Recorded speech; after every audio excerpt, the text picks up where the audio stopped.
Hello, my dear student. Welcome to my YouTube channel C5 Chemistry Classes. I am D Kumar. आज फिर हम चलेंगे Avogadro hypothesis के बारे में जानेंगे ये क्या है। ठीक है, इसमें हम पढ़ेंगे क्या कि वॉल्यूम, जैसे वॉल्यूम है ऑल गैसेस के बारे में। ठीक है, ऑल गैसेस के बारे में पढ़ेंगे। ऑल गैसेस का जो वॉल्यूम होगा वे, और इसमें जो जिस मॉलिक्यूल्स की संख्या होगी, यानी कि टोटल नंबर ऑफ मॉलिक्यूल्स होगा, वो क्या होगा, दोनों में समान होगा। ठीक है, सभी गैसेस में। तो यही एवोगैड्रो साहब ने हाइपोथेसिस दिया था। ठीक है, तो इसमें हम लोग लिखेंगे। इसमें क्या होता है, टेम्परेचर और प्रेशर क्या होता है, टेम्परेचर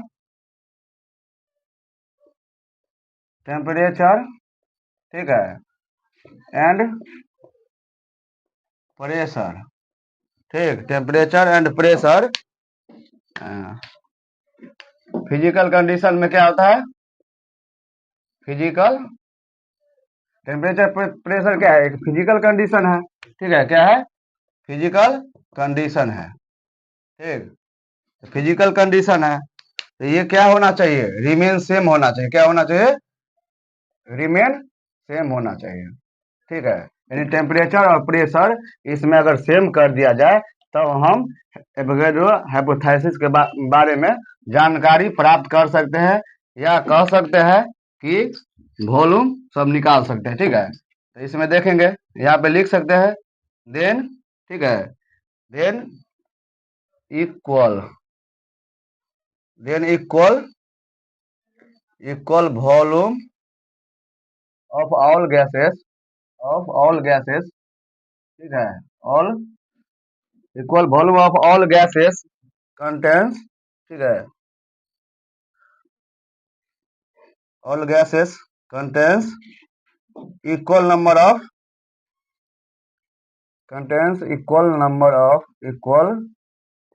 नंबर को शॉर्ट फॉर्म में लिखते हैं, नो डाउट। तो इक्वल नंबर ऑफ मॉलिक्यूल्स। ठीक है, इक्वल नंबर ऑफ मॉलिक्यूल्स कहने का मतलब टेम्परेचर और प्रेशर क्या है, एक फिजिकल कंडीशन है। ठीक है, सिचुएशन है। उसमें क्या है, इसको अगर टेम्परेचर प्रेशर को हम यदि सेम कर दे, ठीक है, टेम्परेचर और प्रेशर को हम सेम कर दे, यानी कि समान कर दे, ठीक है, यानी कि कांस्टेंट कर दे, तब क्या होता है, सभी गैसेस का इक्वल वॉल्यूम होता है, और उसमें क्या रहता है, इक्वल नंबर ऑफ मॉलिक्यूल्स रहता है, यानी कि अलग अलग गैसेस का अलग अलग वॉल्यूम होता है। ठीक है, यानी कि इक्वल रहेगा और उसका मॉलिक्यूल्स भी इक्वल रहेगा। ठीक है, तो आप लोग लिख लीजिए, उसके बाद आगे बढ़ते हैं और एग्जाम्पल से हम लोग समझते हैं इसको अच्छे से। ठीक है, कैसे निकालना है, कैसे मानना है, ये सब जानेंगे। ठीक है, लिखिए। ओके, हो गया। ठीक है, और इसको हम क्लीन करते हैं। ठीक है, और इसमें जानेंगे, मान लीजिए एक कंटेनर है। ठीक है, क्या है, एक कंटेनर है। ठीक, इस कंटेनर में क्या है, NH3 है। क्या है, NH3। NH3 क्या होता है, अमोनिया होता है, जो क्या है, गैस है, यानी कि गैस स्टेट में होता है, गैस है। ठीक है, अमोनिया। मान लीजिए ये कितना है, 100 ml है। कितना है, 100 ml है, तो इसको लिख सकते हैं। ठीक, 100 ml अमोनिया है, तो इसको हम लिखेंगे, यानी कि 100 ml ऑफ NH3। ठीक है, तो 100 के लिए लिख सकते हैं कि इसके पास क्या है, X मॉलिक्यूल्स है ना। 100 ml को हम लिख सकते हैं X मॉलिक्यूल्स है। अगर 50 ml अमोनिया दे देगा तो उसको क्या लिखेंगे, X/2 मॉलिक्यूल्स लिखेंगे। क्यों, क्योंकि बताए थे कि नंबर ऑफ इक्वल वॉल्यूम और नंबर ऑफ मॉलिक्यूल्स क्या होना चाहिए, इक्वल होना चाहिए। ठीक है, तो यही बताए थे। मान लीजिए एक और ऑक्सीजन वाला ले लेते हैं। ठीक, इसमें अगर ऑक्सीजन दिया रहे, ठीक है, यहाँ पे ऑक्सीजन दिया है, कितना दिया है, ठीक है, 100 ml। ठीक, तो यहाँ पे भी हम कंपोनेंट को मान सकते हैं। ठीक है, कि 100 ml ऑफ ऑक्सीजन, ठीक है, कितना है, वाई मॉलिक्यूल्स है। इसके पास कितना मॉलिक्यूल्स है, वाई मॉलिक्यूल्स है,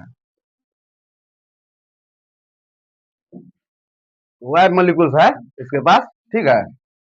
मान सकते हैं इसी तरीका से, समझ चुके होंगे, ठीक। कोई भी गैस ले ले, ठीक है, उसका मानेंगे, ठीक है। जैसे मान लीजिए इसमें क्या है, H2 गैस है, H2 हाइड्रोजन गैस होता है, ठीक है। ये भी अगर 100 ml है ना, तो इसको भी हम क्या मान सकते हैं, 100 ml H2 गैस को हम क्या मान सकते हैं कि वाई मॉलिक्यूल्स है। एक्स मॉलिक्यूल्स भी लिख सकते हैं, नो डाउट इसमें, ठीक है। इसी तरीका से हम दो चार को करते हैं इसका एग्जाम्पल, ठीक है। एक बात बोल ले विनोद, पहले आपकी सोच अच्छी होनी चाहिए, क्या होना चाहिए, पहले आपकी सोच अच्छी होनी चाहिए, ठीक है।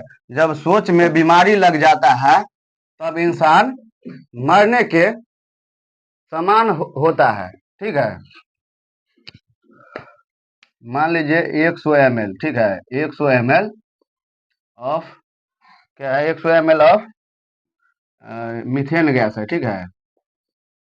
मीथेन गैस है, 100 ml क्या है, मीथेन गैस है। तो इसको हम क्या मान सकते हैं, वाई मॉलिक्यूल से मान सकते हैं, क्या मान सकते हैं, वाई मॉलिक्यूल्स मान सकते हैं। मीथेन गैस का क्या होता है फॉर्मूला, मीथेन का क्या होता है, NH, सॉरी CH4 होता है मीथेन का, क्या होता है, CH4 होता है।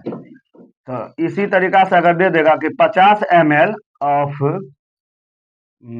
मान लीजिए कार्बन डाइऑक्साइड है, ठीक है, अगर ये गैस है तो इसको 100 ml के लिए हम वाई मान सकते हैं, तो 50 ml कोई भी गैस के लिए बताए थे, यानी कि अलग अलग कोई भी गैसेज का क्या होता है, वॉल्यूम क्या होता है, इक्वल होता है। और सबके पास क्या होता है, मॉलिक्यूल्स तो होता ही है, तो मॉलिक्यूल्स भी क्या होगा, मॉलिक्यूल्स की संख्या यानी कि नंबर ऑफ मॉलिक्यूल्स भी इक्वल होगा, यानी कि बराबर होगा। इक्वल मतलब क्या, बराबर या समान बोल सकते हैं, ठीक है। तो यहाँ पे भी 50 ml है, तो इसको Y/2 मॉलिक्यूल्स मान सकते हैं।